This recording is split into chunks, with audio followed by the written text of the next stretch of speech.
Então, acho que a gente podia apagar aquela luz lá de trás, essa aqui da frente, pelo menos para o pessoal poder enxergar mais. Nós temos na nossa disciplina, já desde o semestre passado, nós temos um canal no YouTube onde todas as aulas, ou a maioria das aulas que a gente dá aqui, a gente grava e coloca lá porque a gente entende que é de interesse de outras pessoas, não só de vocês, mas de outros alunos da graduação, de outros locais, né? Tá ótimo, tá bom. Então a gente criou um canal do YouTube, a gente tem também no Instagram, e a gente está levando essa ideia para várias outras faculdades. O que a gente pretende no futuro é que todos os cursos da área de saúde tenham uma cadeira que fale sobre esse tema. Por exemplo, com todas as áreas, né? Porque são muitas áreas diferentes. Bom, o que a gente pensa em relação à medicina? A medicina hoje é ruim? Não, a medicina é boa, é excelente. A medicina cresce tecnologicamente. Cresce tanto tecnologicamente que, às vezes, a medicina se torna extremamente especializada. Então, e muito centrada nessas reações químicas, nos exames, no corpo físico apenas, não se preocupa muito com a pessoa como um todo, né? As emoções, os pensamentos. A medicina ela acabou se concentrando muito na parte física. Isso a gente tem...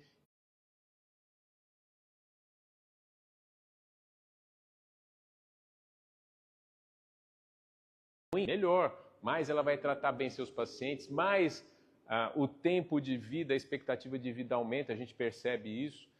Então não é ruim, mas evidentemente que ela não consegue abraçar tudo com isso. Uma parte da medicina vai ficando deficiente, né? Que é exatamente essa parte da medicina que a gente quer trazer uma luz a essa área, trazendo não só dentro da medicina mesmo, mas através de disciplinas aí, ou de áreas que eu posso chamar de outras medicinas, né? Eu não gosto muito do termo medicina complementar, porque parece que todas as outras vão complementar a medicina que é mais importante, porque as outras também são importantes, né? Então eu acho que todas são medicinas, diferentes medicinas que a gente utiliza em horas que a gente precisa. Tem que fazer uma cirurgia que vai resolver o seu problema ali, por exemplo, vai tirar sua vesícula porque tem pedra? Ótimo, a medicina vai lá, faz a cirurgia, quanto maior tecnologia, melhor. Agora, existem problemas de saúde, doenças autoimunes, doenças que a gente percebe que a medicina precisa de algum apoio, né? Porque são doenças crônicas, aquela pessoa vai, toma medicamentos, não melhora, passa a vida toda tomando medicações, então talvez algum outro tipo de medicina pudesse nos ajudar. Então aqui, o que a gente tem? A gente tem diversos nomes com o passar dos anos que foram sendo tentativas de trazer esse conceito de medicina mais humanizada, né? Mais toda, mais geral. Então a própria medicina percebeu que ela tinha dificuldades em ver o paciente, o indivíduo como um todo, e ela foi trazendo áreas e foi trazendo estudos e grupos que foram tentando crescer, né? A gente tem ali a medicina chamada de holística, né? É a medicina que vê o paciente como um todo. Eu vou mostrar cada uma para vocês. A medicina natural, a medicina humanizada, também como é chamada. E a gente tem um grande estudo que é a medicina centrada na pessoa. Então a medicina faz tentativas de ampliar o seu leque para poder entender melhor o ser humano e não deixar passar algumas doenças que a gente deixaria passar, né, com a medicina só tecnológica, a medicina só bioquímica que a gente tem. Então a gente tem aí a medicina que muito se fala, que é uma medicina mais humanizada. Qual é essa tentativa? É de trazer a empatia, valorizar a escuta do paciente, o acolhimento do paciente. Então deixar de lado aquele médico que não ouve bem o paciente, só faz exames, né? Só pede exames. Então, o que a própria medicina começou a questionar? Não, vamos ouvir melhor o paciente, vamos acolher mais o paciente, porque quando a gente entende e ouve o paciente melhor, a gente vai perceber que aquela dor de estômago que ele tem pode ser causada por uma série de fatores que acontecem na casa dele, uma série de fatores que aconteceram desde a infância dele. Então, quanto mais a gente ouve, mais a gente acolhe, problemas que ele pode estar passando nesse momento na vida dele e que está precisando de um acolhimento, de um ouvido para escutar aquilo que ele tem para falar, né? Então, será que o médico consegue fazer isso? Existe a medicina que a gente chama de centrada na pessoa, né?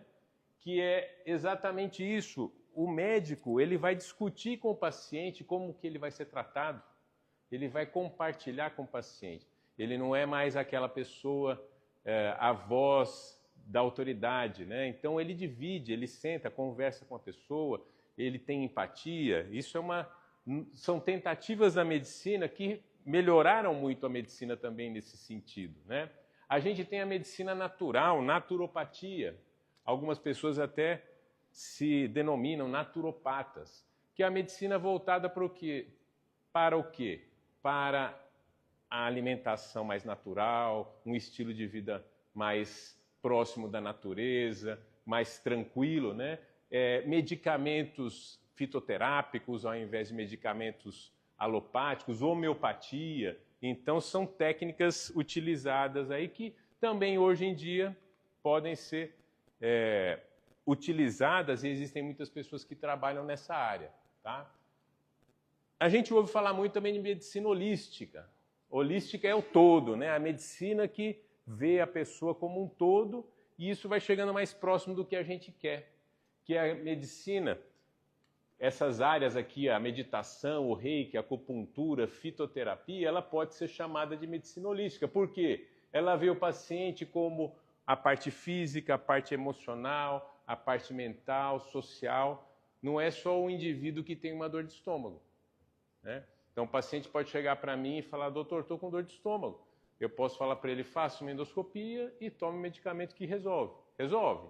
Sim. Mas de onde vem aquilo lá, né? Qual é a situação daquele indivíduo?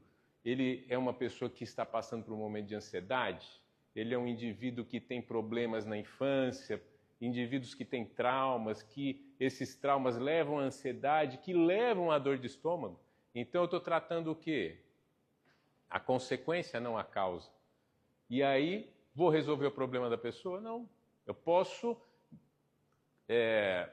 ter um momento de melhora naquele sintoma do indivíduo. Mas a doença, ela, na verdade, ela não é tratada dessa forma. A doença é um sintoma. A doença mostra que o indivíduo está precisando de algumas coisas. E que, de repente, se eu não entregar para ele, ele não vai melhorar do jeito que eu pretendo, né? Então, a gente chegou hoje nesse conceito mais de medicina integrativa, que é exatamente o que o SUS considera, né? As práticas integrativas complementares da medicina, que é o reiki, acupuntura, fitoterapia. Falei para vocês que tem até em lugares aí que tem benzimento também. Então, muito interessante. Mas o que vocês acham? Isso aí, a medicina explica o reiki, por exemplo? A acupuntura? A ciência explica a acupuntura? Então a gente fala, nós temos lá acupuntura no SUS. Mas o que é acupuntura? É colocar uma agulha num determinado ponto. Quem que descobriu isso? Os chineses, há 5.000 anos atrás. Mas eles se baseiam em entendimento diferente do corpo físico, entendimento de um corpo energético, né? Que é o que a gente não estuda na medicina. E é o conceito que eu vou trazer para vocês já, que eu acho que é um conceito importante, né? Primeiro, a gente também tem que diferenciar o que é espiritualidade e religiosidade. Espiritualidade não tem nada a ver com religião, né?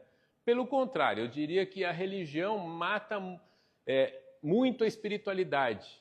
Ela tenta deixar a espiritualidade dentro de um cofrezinho com regras e tudo. E a gente não precisa de regras, né? A espiritualidade é a nossa conexão com o todo, a nossa conexão com Deus, se quiser chamar de Deus, com a fonte criadora, com o universo, com a natureza. É a conexão que a gente tem com o todo. É a sensação que a gente tem de pertencer a um universo, a algo maior.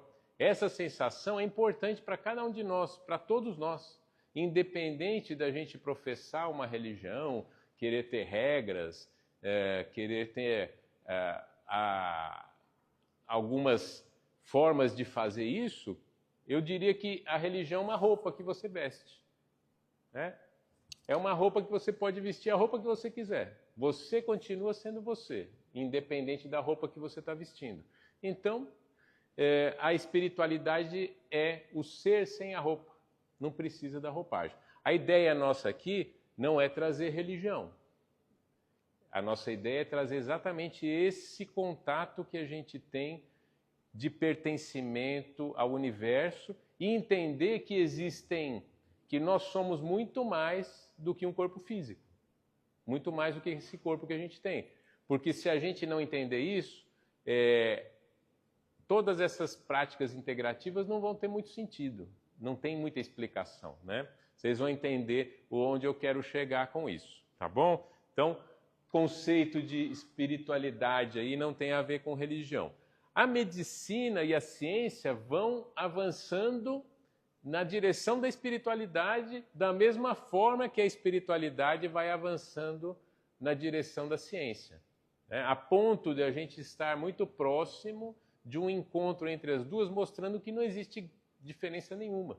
A espiritualidade ela só não é considerada ciência porque a ciência ainda não avançou o suficiente em suas técnicas para provar exatamente tudo isso que a gente está falando aqui. Daqui a algum tempo vai ser provado, né? Por quê? Porque ainda não existem, talvez, aparelhos. Nós somos muito avançados. Sim, mas ainda tem muita coisa para a gente crescer. A gente já utiliza muitas coisas, muita tecnologia que poderia até provar a espiritualidade, o nosso corpo energético, né? E a gente vai mostrar aqui para vocês já já como funciona. Nós temos alguns trabalhos científicos, e trouxemos aqui no semestre passado a Hélida, que fala muito sobre os passes espirituais e o resultado nos pacientes no hospital, né? Então ela trouxe muitos trabalhos científicos, trouxe muita comprovação, mostrando que há resultados dos passes nos pacientes internados no hospital, há resultado positivo, né? Então existem muitos trabalhos indo nesse sentido. O Conselho Federal de Medicina abriu uma área para estudar medicina e espiritualidade. Eles estão interessados em entender como é que funciona esse aspecto, quer dizer, estão indo também no caminho da espiritualidade, a medicina seguindo para o caminho da espiritualidade, né? E aí a gente tem esse homem que eu falo para vocês, que é o homem que a medicina estuda, que é o homem físico, é o homem químico, quer dizer, tudo que acontece na mente e no meio ambiente, no nosso corpo, ele é lido como o quê? Como reações químicas, elétricas, hormonais, que se traduzem para rapidamente haver respostas. Então, por exemplo, um sentimento que a gente tem de estresse, né? A gente numa situação onde a gente está sendo confrontado, onde a gente tem estresse, libera rapidamente em nós o quê? A adrenalina, né? Hormônios do estresse. Sistema simpático, nervoso simpático, ele é totalmente ativado, libera adrenalina, que é um hormônio que rapidamente se extravasa para todo o nosso corpo e reações em segundos fazem com que o nosso corpo se prepare para uma situação de fuga ou de luta, né? Isso numa situação pontual. Existem pessoas que, pela questão mental, de estarem o tempo todo preocupadas, elas ativam esse sistema simpático o dia inteiro. têm o sistema simpático ativado o dia todo, porque elas estão sempre preparadas para a fuga ou para a luta. Isso é ansiedade, porque a pessoa está sempre pensando lá na frente que não vai dar certo, como que ela vai fazer aquilo, como que ela vai pagar a conta no fim do mês. Isso vai gerando o tempo todo esses hormônios no nosso organismo que fazem com que a gente fique o tempo todo sendo invadidos, né, mergulhados em hormônios da ansiedade. Isso é bom para o nosso organismo? Imaginem que se é para ter um momento só e você tem o dia inteiro, você vai chegar uma hora que seu organismo primeiro está cansado já de ficar produzindo adrenalina, né? E por que acontece isso? Porque nossos pensamentos, nossos sentimentos controlam o nosso corpo. Se você ficar pensando que as coisas vão dar errado o dia inteiro, você está envenenando o seu corpo com adrenalina, com hormônios e com o sistema simpático o tempo todo ativado, né? Então, são questões controladas por onde? Pelas nossas emoções, pelos nossos pensamentos. Se você for uma pessoa que pensa isso o tempo todo, você vai produzir no seu corpo o tempo todo essas reações, né? Então, vou chegar mais para frente e vocês vão entender melhor. Para que a gente estude todas essas práticas integrativas, nós precisamos quebrar um pouco o paradigma do corpo físico, puramente físico. Nós precisamos entrar no corpo energético, né? Lá a medicina tradicional chinesa, a yoga, a medicina ayurvédica e todos os ancestrais, eles se baseavam num corpo energético, né? Que é esse corpo que a gente, apesar de não enxergar, é ele que traz os nossos pensamentos, é ele que contém os nossos pensamentos. Nossos pensamentos, nossos sentimentos não estão nem no cérebro, nem no coração. Eles estão num corpo energético, né? E aí, a yoga traz aquele conceito de chakras, que são as áreas, algumas áreas, são 7 áreas onde existe uma maior quantidade de energia no nosso corpo, cada uma responsável por um determinado tipo de sentimento, de reação, né? E cada uma dessas reações, sentimentos que a gente tem, vai se alojar ou confrontar ou ficar mais próximo de alguma dessas áreas relacionadas a ele, ao chakra. Nós vamos ter uma aula sobre isso, que vai ser a próxima aula, que o Jorge vai falar sobre corpos multidimensionais, né? Então, ele vai focar bem nesse assunto e o Jorge é uma pessoa excelente, ele escreveu um livro sobre isso, o livro fala muito bem disso, então eu acho que vocês vão ganhar muito com a aula dele. Mas aqui é só para dar uma pincelada inicial para vocês. A medicina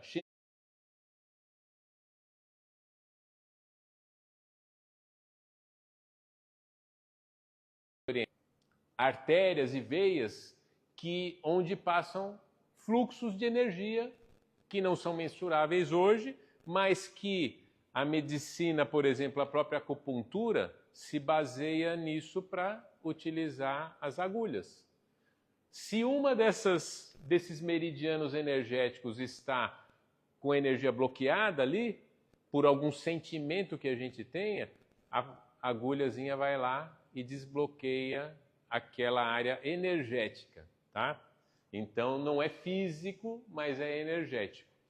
A gente tem aqui o conceito de 2 nadis que envolvem todo o nosso corpo, energia masculina e feminina. E a ciência fala isso, né? Nosso cérebro direito, ele é mais, entre aspas, feminino, porque a criatividade, o sentimento, nosso cérebro esquerdo é mais racional. Então, eles falam exatamente isso aqui, ó. Nós temos um lado que é o lado yin e o lado yang, ou um dos nadis que é mais energia masculina, com mais força energética, vitalidade, e outro com mais energia feminina, que é mais criatividade, emoção. Então, Então, vistos dessa forma. Nós temos a figura de um caduceu, né? Que é de Hermes, exatamente antigo, mostrando exatamente essa mesma imagem que a gente tem lá nos gregos, falando que a gente tem essa correlação energética no nosso corpo. Então, vários símbolos antigos que mostram sempre a mesma coisa. Ah, mas professor, como alguém chegou nisso aqui? Como que vocês acham que alguém chegou nessa imagem? Vocês têm noção? Foi tomografia? Radiologia? Não, isso aí é coisa antiga, né? São ancestrais que tinham algumas capacidades de visualização e que em várias épocas diferentes, no mundo inteiro, em civilizações diferentes, chegou-se à mesma conclusão da mesma imagem. Então, talvez nem todo mundo consiga enxergar, mas aqueles que conseguem ter uma visualização de uma profundidade maior, consigam enxergar isso. Nós somos limitados aos nossos 5 sentidos físicos, né? Mas o espectro de visão ele é muito maior, né? A gente não consegue enxergar mais que isso. Mas aqui no ar, por exemplo, agora, quantas ondas de internet a gente tem, Wi-Fi a gente não vê, por exemplo, ondas de rádio. Você liga um rádio, vira lá as estações e capta um monte de informações, mas a gente não vê nada disso, né? É por isso que não existem? Não. Simplesmente a gente não tem, talvez, os instrumentos adequados para captar. Isso aqui seria a forma da aura. A aura seria um campo eletromagnético que todos nós temos e que ele varia conforme nosso estado emocional. Então, aquela pessoa que tem uma clarividência, que tem uma capacidade de enxergar, ela pode olhar para uma pessoa e falar assim, ó, hoje você não está bem, hoje você está triste, né? Ou hoje eu estou vendo alguma coisa aí na sua aura que não está boa, aqui no seu fígado. Pode ser que comece uma doença aí. Ah, mas eu não estou sentindo nada, mas tem uma mancha. Eu vou mostrar para vocês uma imagem, um desenho ali também, tá? Aqui é a mesma coisa que eu mostrei anteriormente, só mostrando os NADs, são os NADs principais, né? Os 2 NADs, um de cada lado, e um NAD central aqui, que seria um tubo energético central, e mostrando para vocês também o que seria esse nosso campo energético que há em torno da gente, cujo centro é o coração e não a mente. O coração ele é muito mais poder energético do que a nossa mente. Tem muito mais capacidade. A gente nunca conseguiu provar o campo eletromagnético humano? Não, a gente consegue. Existem as fotos Kirlian, existem, por exemplo, quando a gente faz uma ressonância, mostra que a gente tem um campo eletromagnético, né? Hoje a gente tem alguns exames, né? O PET scan, que mostra também utilizando campos eletromagnéticos. A gente tem o próprio eletroencefalograma, ele mostra toda a relação que a gente tem no nosso cérebro com as ondas cerebrais, né? Então, aqui uma coisa que eu achei interessante, que a gente, até a Shirlene que trouxe na aula dela, eu achei legal, né? Porque além de tudo que a gente fala da parte física, do estudo físico, a gente tem uma parte que a gente há muitos anos estuda, que é a mente, e que a mente também não existe em lugar nenhum. A gente estuda a mente consciente, subconsciente e inconsciente, né? A psicologia estuda isso, e assim, você consegue provar a mente através de trabalhos científicos ali, medir a mente, pesar a mente. Então, nem tudo o que a ciência não conhece ainda direito deixa de existir, né? A gente tem uma parte consciente muito pequena. A grande parte dos nossos valores estão lá no nosso inconsciente, né? E aqui uma máxima que é utilizada pela medicina chinesa e ayurvédica, que é muito interessante para vocês entenderem como que é o trabalho das práticas integrativas. Ele fala assim, ó, o corpo adoece quando a energia para, estagna, e o corpo floresce quando a energia circula. Então, qual que é a máxima de todos os tratamentos, ou da maioria dos tratamentos? É fazer com que aquela energia que está circulando no corpo não fique estagnada em alguns lugares. E por que ela fica? Graças aos nossos pensamentos e às nossas emoções. As emoções provocam mudanças do nosso aspecto energético. Olha aqui a medicina chinesa, né? Cada um dos pontinhos aqui que significam áreas de meridianos que podem estar bloqueados por alguma sensação. Digamos assim, alguém sofreu um trauma muito grande e se sente muito magoado com algo. Então, essa pessoa ela vai concentrar, focalizar, coagular uma densidade energética em determinado meridiano. Isso vai passar anos. Quando você consegue desbloquear, essa pessoa, na hora que desbloqueia, o sentimento vem à tona, ela começa a chorar, ou ela começa a rir, né? Porque você trabalhou naquilo que estava bloqueado e que estava fazendo mal para você. Então, imaginem uma outra coisa. Essa energia bloqueada está no seu coração, né? Você foi magoado, foi traído e trouxe para o seu coração esse sentimento que não é bom e ficou lá. Isso vai trazer consequências. Seu coração vai começar a ter alterações, vai começar a ter entupimento das coronárias. Então, todos os nossos sentimentos que não foram trabalhados, todas as nossas emoções e os nossos pensamentos que não fluem de forma benéfica para a gente, eles causam doenças. As doenças originam-se, em última análise, no nosso corpo eletromagnético ou no nosso espírito, na nossa alma, né? Se quiser chamar assim o corpo eletromagnético.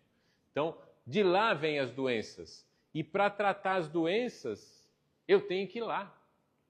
Se eu ficar tratando no corpo, elas vão voltar. Uma pessoa que teve um problema, foi traído pela esposa, a esposa não deixa ver o filho e se sente abandonado, ele vai desenvolver, por exemplo, um câncer. Você retira o câncer dele e não trabalhou essa emoção e esse sentimento, o câncer vai voltar em outro lugar. O câncer vai se disseminar. Por quê? Porque você não trabalhou na emoção que gerou aquilo, né? Então, as práticas integrativas trabalham profundamente nessa área. E aqui a gente tem, por exemplo, baseado nisso, várias práticas, né? O reiki, a acupuntura, os passes espíritas, o jorei, a cura prânica, baseados na energia das mãos também. Nossas mãos conseguem trazer esse aspecto energético e alterar, por exemplo, esses bloqueios que estão em alguns lugares do nosso corpo. Aqui é um livro bem interessante, se vocês quiserem ler aí, é muito bom. Barbara Ann Brennan, Mãos de Luz. Ela tem, no livro dela tem essa foto aqui, ela mostrando uma mulher que tinha problemas, ela enxergava esses problemas na região mais de útero, ovário, e ela começou a fazer uma prática até que ela desenvolveu cura. Então ela enxergava, ela foi a fundo, que problema causou isso nela, né? Qual trauma que ela teve que levou à alteração nessa região. Por exemplo, uma pessoa que teve uma decepção amorosa e que acabou trazendo para a sua área genital toda um trauma, como se fosse uma vibração que não fosse boa naquela região, não querendo mais saber de ter relacionamentos amorosos e tudo. Pode desenvolver ao longo do tempo essas alterações. Então, onde a gente chega? Que as doenças são o desequilíbrio desse sistema de emoções, de sentimentos e pensamentos. E como que eu consigo provar isso, né? Tem prova? Não tem prova, mas tem uma excelente forma de fazer isso, que acho que todos vocês já ouviram falar, é muito conhecida. Já ouviram falar do Dr. Masaru Emoto? Todas as aulas sobre prática integrativa, o pessoal costuma lembrar dele, né? Foi uma pessoa... Ele não era um cientista, ele era um filósofo. Se vocês abrirem lá no Wikipedia, eles vão dizer que ele é um pseudocientista, mas ele fez um trabalho que eu considero revolucionário, excelente. O que ele fez? Ele pegou a água e colocou cada uma das garrafinhas de água ou de copos de água com um sentimento. Esse aqui eu vou colocar amor nessa garrafinha de água. Esse aqui eu vou colocar perdão. Essa aqui eu vou colocar harmonia. E nessas outras aqui eu vou xingar. Essa aqui eu vou colocar maldição. Essa eu vou colocar ódio. Vejam só quando ele congelou a água e foi ver os cristais que se formaram. Olha a diferença, né, dos cristais. Sei lá, a princípio, o que vocês pensam? Ah, interessante o trabalho, mas olha que interessante. Qual a profundidade do trabalho? A gente só vai percebendo isso ao longo dos anos. Toda vez que eu falo, eu vou percebendo a maior profundidade do que ele trouxe. Ou seja, se a gente emite para uma pessoa que é 80%, 70% água, sentimentos de amor, o que você está emitindo para essa pessoa? Coisas positivas e boas, né? De alguma forma ele conseguiu mensurar isso através de uma imagem bonita, mostrando que aquilo é bom, é positivo. Enquanto que se eu ficar com raiva de alguma pessoa, eu estou mandando para ela coisas que não são boas, né? Dessa forma, por exemplo, quando eu vou fazer um passe espírita, quando eu vou fazer um reiki, se eu me concentro querendo a melhor coisa possível para aquela pessoa, que tem raiva umas das outras, né? O quanto que você pode influenciar aquela pessoa para um lado que não seja bom. Shakespeare tinha uma frase que eu gosto muito, que ele dizia que a raiva é um veneno, faz alguns anos aí. Um potinho de arroz, ele emanava amor. O outro, ódio. E o outro, ele desprezava. Algo também interessante. Aquele que mandava amor, o arroz continuou bonito, né? Semanas depois, ele estava sem nenhum fungo, sem nenhuma contaminação. Aquele que ele emanava ódio, quando ele foi ver, tinha fungos, tinha um monte de coisa no potinho. Mas aquele que ele desprezou também gerou fungos e algo que não era bom. Então, o que ele chegou à conclusão? Não é só o ódio, mas o desprezo também faz mal para as pessoas. Então, você não ser notado, não ser amado, que você tem um estímulo de mudança de vida. E o medo e a vergonha fazem com que você fique parado. Então, são emoções que param o ser humano. A coragem não, ela te joga para frente. A coragem é uma emoção que parece negativa, né? Mas você pode utilizar emoções aparentemente negativas num lado positivo, a raiva mesmo. Tem raiva, mas eu vou lá, eu vou fazer e vou crescer, vou melhorar. Pronto. A raiva foi usada, é uma emoção aparentemente negativa que foi usada de uma forma boa. Então, isso aqui é importante. São as escalas das emoções. Agora, uma outra coisa que ele falou que é muito legal também. O mundo inteiro, né, se você pegar o mundo todo, 15% de toda a população do mundo está acima daquele nível de 200, que é a coragem, né? O restante, 85%, está abaixo. Mas essas 15% do mundo é que sustentam. Então, as emoções positivas, elas são muito mais fortes do que as emoções de baixa vibração. Então, uma pessoa só no mundo que andar no planeta, que seja uma pessoa né, como Jesus Cristo, ou Buda, ou Krishna, pessoas de grande vibração, né, de grande iluminação, essas sustentam o mundo inteiro. Uma sustentam todas as outras. Porque a luz só precisa de uma pequena fagulha, né? Esse livro aqui é muito bom, vale a pena vocês lerem. Biologia da Crença, ele é uma grande virada também na história da biologia. O Bruce Lipton é biólogo. Ele, durante o livro todo, de forma bem científica, ele vai mostrando todas as transformações pelo qual a gente deve começar a olhar o mundo de uma forma menos científica e mais espiritualizada.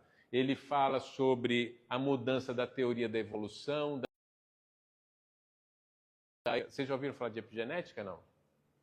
A epigenética é a genética que fala que você não precisa ser exatamente aquilo que os seus genes diz para você. Depende do seu meio ambiente, entendeu? A epigenética foi uma abertura para o estudo da genética sem falar que, olha, meu pai teve hipertensão, minha mãe também, eu vou ter hipertensão, com certeza. Não.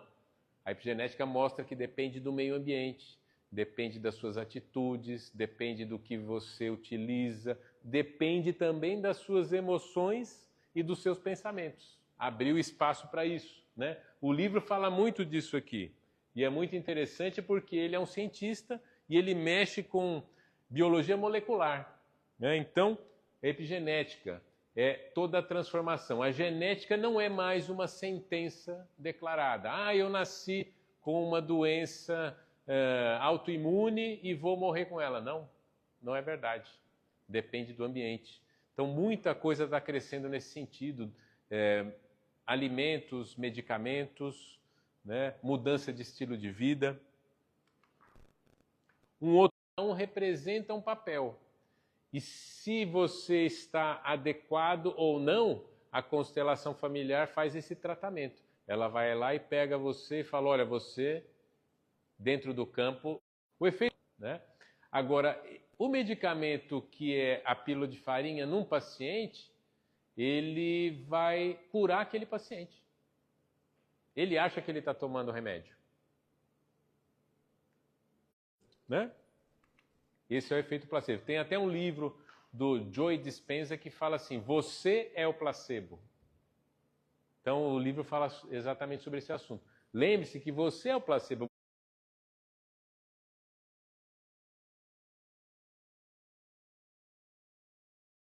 Tem um determinado aspecto emocional. Então a gente tem até um livro aí que é interessante, que é Diga-me onde dói que eu te direi por quê. Então, por exemplo, a pessoa que tem diabetes, por que ela teria muito açúcar? Porque ela é uma pessoa amargurada. Então, ela produz açúcar para vencer as amarguras que ela tem. Poxa, mas como que eu vou saber onde que está a amargura? Aí nós temos que entrar no campo da terapia, da constelação familiar. Nós temos que entrar em alguns campos para entender. Às vezes a própria pessoa, lembrando daquele slide, né, que é o iceberg, às vezes ela está bem aqui, mas lá no fundo tem traumas que ela esconde embaixo do tapete, ela não quer nem lembrar do que aconteceu. Muitas vezes ela nem lembra, muitas vezes ela nem sabe, nem é consciente.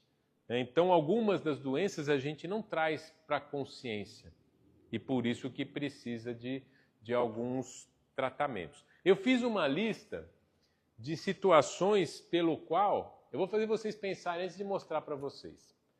Por que vocês acham que a gente fica doente, gente? A doença é sempre ruim? É sempre negativa? Aparentemente é, né? Ninguém quer ficar doente.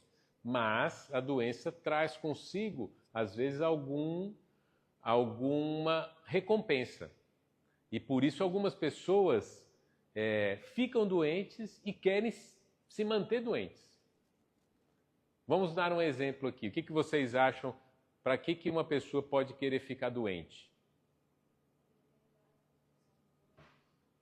Isso, para ter a atenção dos outros em casa. Por exemplo, uma pessoa da família que é sempre colocada de lado, né? Ninguém gosta e tal. E aí ele fica doente. Por quê? Ele vai lembrar lá que quando ele era criança e ele ficava doente, a mãe tratava ele melhor, ele não ia para a escola. Por que a gente pode querer ficar doente? Ou por que a gente pode se manter doente e não conseguir se melhorar? Oi? Estética? Para emagrecer?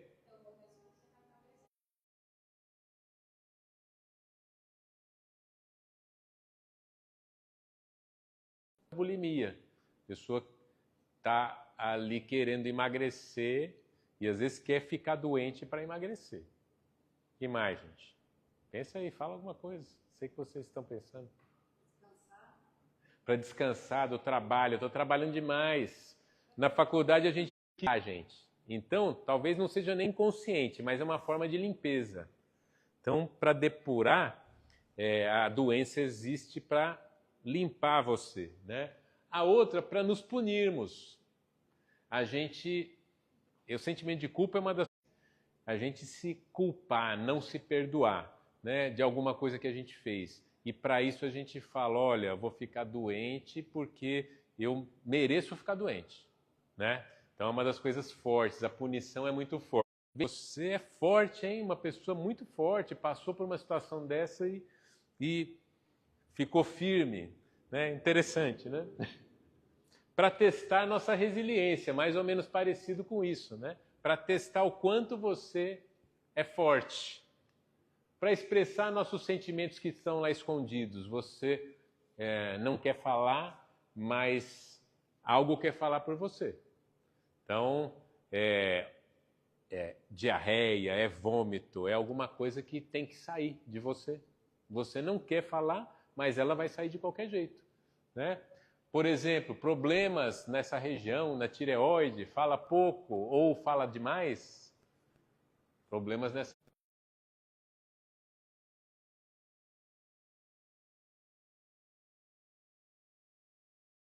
Que é interessante. Nossa família está destruída. Um separou, outro brigou. Você vê que a família está desmanchando. Vou ficar doente. Vou ficar doente, aí todos voltam, todos vão cuidar de mim e todos vão voltar para casa, né? Olha só quantas formas, né? Para nos reconectarmos com a nossa espiritualidade. Esse é o último que eu considerei.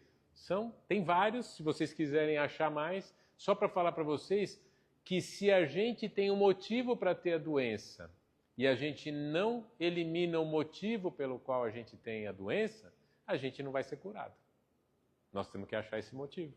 Temos que buscar um desses motivos aí, né? A cura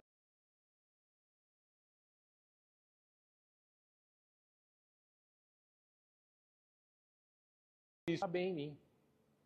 Ela não adianta só tratar ela, não adianta só dar remédio para ela, né? Ela é uma manifestação de um desequilíbrio de vários aspectos que a gente está tendo, físico, emocional, mental, espiritual. Qualquer uma dessas áreas ou todas essas áreas estão desequilibradas e todas precisam de atenção.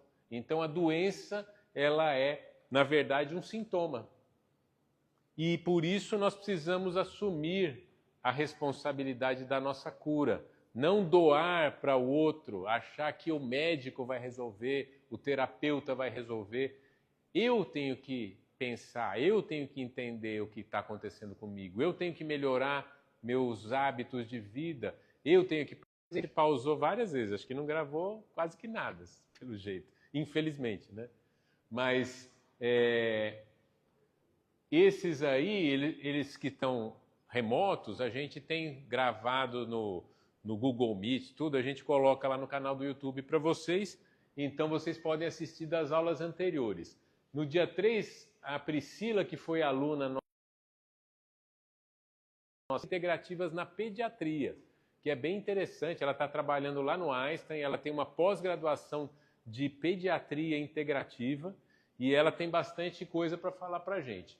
No dia 17, o Donaldo, que é psicólogo, ele vai falar sobre a influência da mente na origem das doenças na cura das doenças. A Tatiana, no dia 24, vai falar sobre Theta Healing, na cura das doenças emocionais e físicas. O Joel ainda não tenho confirmação se ele realmente vai poder dar essa aula para a gente ou não, espero que sim. Se for, é uma aula maravilhosa. Princípios da alquimia na origem das doenças e os florais. Ele tem um laboratório que prepara florais feitos no Brasil. O Joel tem um laboratório, chama Alchemy Lab, e o laboratório dele se concentrou em fazer florais brasileiros. Então ele tem florais de flores brasileiras, né? Porque os florais de Bach são florais da região lá onde o Dr. Bach vivia, que era na Inglaterra. Então existem esses florais, são mais difíceis de chegar no Brasil. O Joel Aleixo, né? Que é uma pessoa extremamente conhecida no meio da espiritualidade, se ele der essa aula para a gente, eu vou ficar muito feliz. Ele vai falar sobre alquimia, que é uma coisa também que poucas pessoas falam, e vai falar sobre florais, que é bem interessante. Depois a gente tem uma aula com a Mel, sobre yoga, união do corpo, da mente e da alma. Ela quer trazer até uma prática aqui. Ela queria fazer lá no estúdio dela. Falou, não, vamos fazer lá na nosso auditório. Mas pelo menos a gente pode fazer uma meditação assim, algum tempinho. A Meire Yamaguchi é uma pessoa excelente, conhecida em todo o meio também da espiritualidade. Depois eu vou mandar para vocês alguns vídeos dela. Ela vai participar de um congresso de medicina integrativa que vai ter agora de câncer, medicina integrativa no câncer, e ela vai falar sobre esse tema aqui, o papel do paciente no seu processo de cura. Muito legal. Nós vamos ter feriado depois, e depois a gente tem aqui a Andréia, que é fantástica, Andréia Francomano, ela trabalha com espiritualidade também, ela vai falar medicina da alma e cura espiritual. Aqui ainda não está confirmada a Carol, mas acho que vai dar certo. Ela vai falar sobre medicina ayurvédica, filosofia com foco na nutrição. Depois a gente tem Reiki com a Adriana, cromoterapia com o Pablo, que é aqui da cidade, a Adriana é daqui da cidade também. A Carol é do Rio de Janeiro. O Pablo é daqui da cidade e ele também está falando que quer trazer a parte de cromoterapia aqui para a gente. Vai ser legal. Ele perguntou se fica tudo escuro. Eu falei, fica, dá para fazer. E no finalzinho nós vamos fazer nossa avaliação. Nossa avaliação são seminários. Nós vamos dar É dia 9, sexta-feira, né? Vai ver que alguma coisa aí eu fiz que deu errado.